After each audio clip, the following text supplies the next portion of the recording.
یہ شیعہ تفضیلی کے بارے میں کہتے ہیں ان سے ملنا جائز ہے، وہ اچھے ہیں، اور صرف حضرت مولا علی کو فضیلت دیتے ہیں۔ جناب کون کہتا ہے؟ ایک مولوی ریاض صاحب تھے دبورجی کے، وہ کہہ رہے تھے یہ صرف تفضیلی ہے، تو ان سے ملنا جلنا یہ گناہ نہیں ہے، یہ ہمارے قریب ہیں۔ میں بتاتا ہوں کہ جو مذہب میں جو ہمارا مخالف ہے، مذہب ہمارے خلاف رکھتا ہے لیکن ہم سے قریب تر ہے، زیادہ شدید مخالفت نہیں رکھتا، اس کے قریب جانا زیادہ خطرے کا باعث ہے۔ کہ آدمی بے فکر ہوگا کہ یہ تو معمولی سا فرق ہے، تو آہستہ آہستہ بیڑا غرق ہو جائے گا اس کا اپنا بھی۔ تو یہ جراثیم ہے نا، بیکٹیریا ہے نا، یہ بیکٹیریا جو ہے آگے بڑھتا ہے، متعدی بیماری ہے بد مذہب۔ تو اس وجہ سے ان سے پرہیز کرنا جو ہے یہ ضروری ہے، زیادہ ضروری ہے۔ ہندو سے ہم پرہیز کرنے کو نہیں کہتے، ہم کوئی مولوی تقریر نہیں کرتا، کوئی عالم نہیں بتاتا کہ ہندو سے پرہیز کرو، یعنی اس کے ساتھ خلط ملط ہونے سے۔ کوئی یہ نہیں بتاتا عیسائی سے پرہیز کرو، اس کے ساتھ خلط ملط ہونے سے یا اس کے ساتھ کاروبار کرنے سے، کوئی نہیں کہتا۔ مگر بد مذہب کے بارے میں کہتے ہیں، کیوں؟ اس لیے کہ ہندو سے ہمارے دین کو، ہمارے مذہب کو کوئی خطرہ نہیں، ہم پہلے سے ہی نفرت ہے ہمارے دل میں اس کے مذہب سے۔ تو اب جو کچھ ہے وہ دنیا داری کے طور پر ہے ٹھٹور، ٹھیک ہے، وہ کوئی حرج نہیں ہے جی۔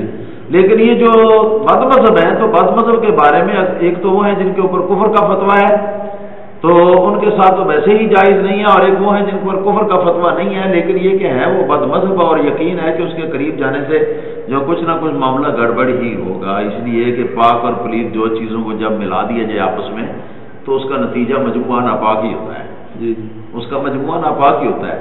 جیسے ایک گلاس کے اندر دودھ ہو، دوسرے گلاس کے اندر مثال کے طور پر نالی کا پانی ہو، دونوں کو آپ ایک جگ میں ملا دیں تو آپ یہ نہیں کہیں گے کہ سارا جگ اب دودھ ہو گیا، آپ یہی کہیں گے کہ سارا جگ جو ہے نالی کے پانی کی طرح پلید ہو گیا، آپ یہی کہیں گے۔ ہمیشہ نفیس چیز جو ہے اس کو بچایا جاتا ہے، اس کی حفاظت کی جاتی ہے، طیب اور پاکیزہ چیز کی حفاظت کی جاتی ہے۔ تو جو خراب چیز ہوتی ہے تو اس کی تو حفاظت کرتے ہی کوئی نہیں، ضرورت بھی نہیں ہوتی ہے جی، اس سے تو خطرہ ہوتا ہے کہ جو نفیس چیز اس کے قریب جائے گی تو وہ بھی خبیث ہو جائے گی، اس میں حفاظت آ جائے گی۔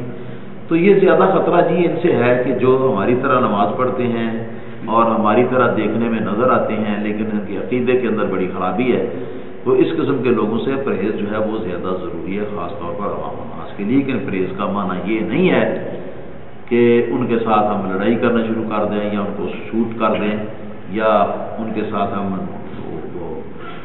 گتھم گتھا ہو جائیں، یہ مطلب نہیں ہے ان سے نفرت کرنے کا۔ نفرت کرنے کا مطلب یہ ہے کہ اپنے آپ کو آپ ان سے دوستی نہ کریں، دوستی نہ کریں، جو وداد قلبی ہے، دلی محبت ہے، وہ نہ کریں، ان کے ساتھ گل مل کر نہ رہیں، ٹھیک ہے جی۔ باقی ٹھیک ہے، معاشرے کے اندر سب نے رہنا ہے تو ہمیں کوئی اعتراض نہیں ان کے رہنے پر، وہ اپنا کام کریں، ہم اپنا کام کریں۔